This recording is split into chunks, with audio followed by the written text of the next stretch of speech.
Hello नमस्कार मित्रों, केम छो? आई होप તમે બધા ફાઇન હશો। આપણે એક અપડેટ જોઈ લઈએ, બહુ નાની અપડેટ છે।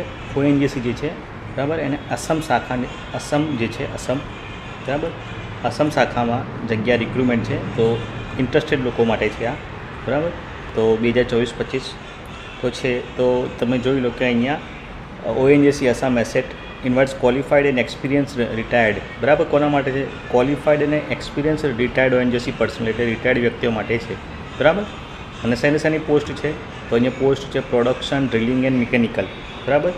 Junior and associate and consultant બંને માટેની છે, પણ રિટાયર્ડ પર્સનલ માટેની છે બરાબર। એટલે રિટાયર્ડ હોય ને જેને અનુભવ હોય, તો અહીંયા એજ લિમિટ છે 63 સુધીની। ઓકે, તો જોઈએ આપણે પોસ્ટ નંબર 1 જુનિયર કન્સલ્ટન્ટ અથવા તો એસોસિએટ કન્સલ્ટન્ટ બંનેની છે। ઓકે, તો અહીંયા પ્રોડક્શન ડ્રિલિંગ માટે 28 જગ્યાઓ છે, અને જે છે મિકેનિકલ માટે 4 જગ્યાઓ છે। ઓકે, પછી જુઓ તો એક્સપિરિયન્સ કેવો છે એમનો, એજ લિમિટ અને એક્સપિરિયન્સ શું છે એ તમને જોવાનું છે અહીંયા બરાબર। તો આપણે જોઈએ તો એક્સપિરિયન્સ છે પ્રોડક્શન અને ડ્રિલિંગ માટે જે ઓએનજીસીની જે લેવલ E3 to E6નું લેવલ હોય છે, એમાં ઓછામાં ઓછા 10 વર્ષનો અનુભવ જોઈએ। એટલે E3 to E6 સુધી એમની નોકરી કરી લેવી જોઈએ એટલા લેવલમાં, અને 10 વર્ષનો એક્સપિરિયન્સ હોવો જોઈએ ડ્રિલિંગ અને બીજી વિવિધ ઓપરેશન્સ માટેનો, અને એજ લિમિટ છે એની 30/4 પ્રમાણે 63 વર્ષ થવા જોઈએ। પછી મિકેનિકલ ડિસિપ્લિન છે, મિકેનિકલ ડિસિપ્લિનમાં E3 to E6 લેવલ જોઈએ તમારે, એ લેવલમાં તમે જોબ કરેલી હોવી જોઈએ, અને ઓછામાં ઓછા 10 વર્ષનો અનુભવ હોવો જોઈએ। ઓકે, અને ત્યાં પણ 63 વર્ષ છે મિનિમમ 30/4 સુધીનો બરાબર। ત્યાર પછી જોઈએ આપણે મંથલી રિમ્યુનેશન, એટલે મંથલી તમારે શું સેલેરી મળશે। તો જુનિયર કન્સલ્ટન્ટ માટે એ લોકોએ 40,000 ફિક્સ કરી છે બરાબર, અને 2,000 સુધીનું એમને જે મેક્સિમમ મળવા જેવું હોય એ બધું મળશે।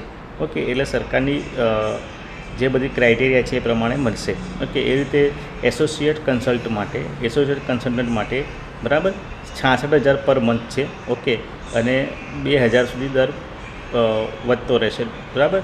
તો આ એક કોન્ટ્રાક્ચ્યુઅલ જોબ લાગે છે મને તો બરાબર, તો કોન્ટ્રાક્ચ્યુઅલ જોબ છે બરાબર।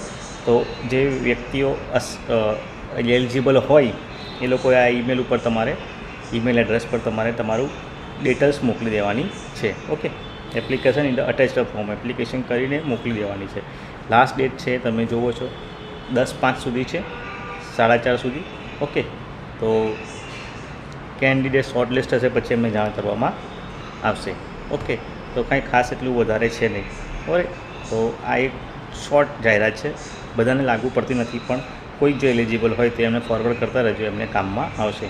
ઓકે, ઓએનજીસીની વેબસાઇટ પર છે જ અહીંયા જે ફોર્મ આપેલું છે તમે જોઈ લો, અહીંયા એપ્લિકેન્ટ ફોટો લગાવવાનો છે, આ બધું આખું ફોર્મ આપેલું જ છે, એ તમે ડિટેલ નોટિફિકેશનમાં મળી રહેશે। ઓકે, તો જે પણ નવા મિત્રો છે એમને ખાસ વિનંતી, ચેનલને લાઇક, શેર અને સબસ્ક્રાઈબ કરે, ખાસ વિનંતી ચેનલને લાઇક, શેર અને સબસ્ક્રાઈબ કરે। આપણે ફરીથી મળીશું નેક્સ્ટ વિડીયો સાથે, ત્યાં સુધી